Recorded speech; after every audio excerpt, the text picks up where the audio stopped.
The Marshall MG series, is this a great kept tone secret, or do you just get what you pay for?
Hey everyone, I'm Jack Fossett, and welcome to this demo and review of the Marshall MG15fx. Now I'm going to talk about the entire MG series in this video, but we are just kind of looking at this particular amplifier as well.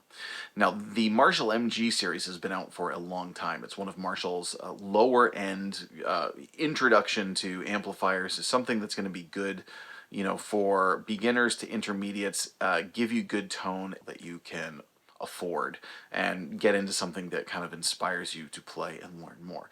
Is it also for more than that? Now, a couple of times when I've mentioned that something was for beginners or intermediates, people have gotten really upset and said, you know, just like, well, how dare you put that label on it, you can use it. Well, yes, but you don't really see an awful lot of Marshall MGs out there, you know, on backlines and in touring rigs and things. So the kind of question for me is like, is this really an amp that's for more than that? Can you use it for more than that? The reason I have this one actually is it's not for me. This is actually for my daughter for her birthday, because she's really getting into guitar, and I wanted to get her a nice amp that, as I just mentioned, would inspire her to play more. And we plugged it in a store and both thought, hey, this amp sounds really good. So I haven't given it to her yet, but this is for her birthday coming up. And I wanted to run through it and kind of share it with all of you, for any of you who might be looking for it, and kind of making sense of what it is and what it's not. Now, years ago, I went to a guitar performance and a demo and a show where there was a Marshall rep there, and I recall him saying that Joe Walsh had some MGs, and he just liked them because they just rocked. The thing about this amp is it just rocks. It sounds great.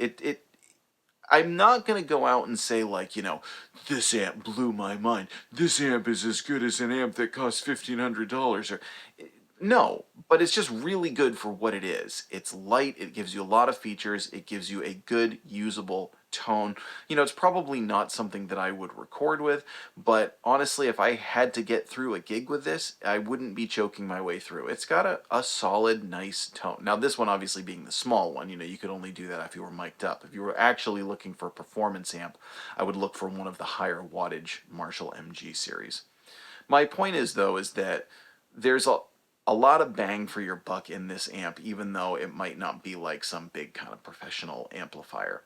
Could be great for a home studio, could be great for a practice amp, it could be great for a backup amp, just something to jam on. Or again, if you are a beginner or an intermediate player, I wish that they made amps that were this good when I was starting, because, you know, kind of back when I was starting to play guitars, like, there were some good solid state amps out there, but they were kind of their own thing. You know, you think about stuff like the Roland Jazz Chorus or like the PV Bandits were pretty good. But when you talked about modeling amplifiers, they were still kind of in their infancy, and they weren't really, you know, I always kind of joke about the Line 6 Spider in insane mode. It's the tone that we deserved, but not the one we needed. It's really cool if you think about it. The thing is if you wanted like an all-purpose kind of amplifier that gave you a couple of different tones and some cool effects, there weren't really a ton of options. You know, you could get one of the ones that was sort of its own solid state thing, or you could get something that sounded kind of crappy. That's what you could do. And nowadays, again, you know, this amp, it's just really fun. It sounds good. It, you know, again, it doesn't like blow your mind like I can't believe this is a solid state amp. It's not like that, but it just sounds good and it's fun to play through. It does have some really cool effects. It has some great features, some usability. You know, you can play it with headphones. It's foot switchable. You can plug in, you know, music to it, and so you can jam along going right through the amplifier. It also has essentially four channels, which is really cool. It's 2 channels, and each channel has 2 modes. You've got clean and crunch, and then you've got OD1 and OD2, which is kind of like some of the higher end Marshalls. Now, I definitely got some feedback and some squealing when I played on the highest gain mode, so I had to dial back the gain a little bit. I'm not entirely crazy about the high gain sound. It sounded a little grainy, but actually the classic sounds were really cool and sounded pretty rich. You could get, you know, a makeshift kind of plexi tone out of it. You could get some cool kind of JCM 800 warm drive out of it, and just a lot of neat things. The effects aren't bad. They're fun to use, and again, for somebody just kind of getting into it, or just somebody who wants the flavor of something, you know, hey, you can actually tell what a decent chorus sounds like, or what a decent phaser sounds like, or a decent flanger. Obviously, there's delay. 2 different styles of reverb. You've got studio reverb or spring reverb. It's pretty easy to dial in and get a good tone. And again, I kind of just want to go back to the fact that it's not a lot of money and you get a lot of tone for it.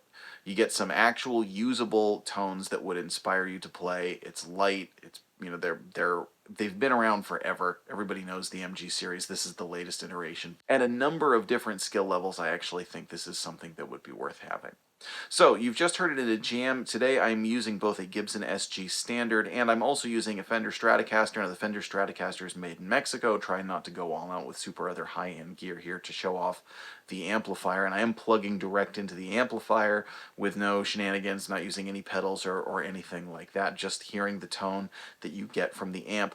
I'm going to play through a couple of different tones that I find inspiring. We're going to give you some clean tones, some overdriven tones. I will play you a clip on the higher gain mode. I'm not really a high gain player, and many of you don't watch for that, but if you're just kind of into this amp and want to hear what it sounds like, I will give you a high gain mode. And I'm going to dial in a bunch of the effects in different situations so that you can hear. I'll probably dial the effects up higher than I would actually use them in real life, just so that you can really get the effect.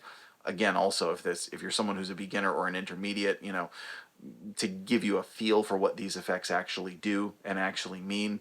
You know, a lot of players, when you kind of get into it and your ear sort of gets more comfortable with what these things are, you might dial the effects back a little bit, but it's also kind of fun to use a little too much reverb now and then. Now, I'm going to put a link in the description. I got this amp from Sweetwater. This is not a sponsored review. I am a Sweetwater affiliate. If you are interested in this amp or any of the ones in the MG series, if you shop through that link, you can get some cool gear and support my channel at the same time. If you want to find other ways to support the channel, there's also a tip jar below. You can find more affiliate links on my gear recommendations on my webpage, where I go through a whole list of gear that I recommend, from electric guitars, acoustic guitars, amps, pedals, you name it.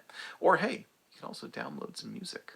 So stick around for a whole bunch of different tones from the Marshall MG15fx. Let us know what your thoughts are in the comments. Do you have one of these new MGs? Do you have one of the older series MGs? What do you think? Do you think kind of like I do? I think they punch above their weight, you know?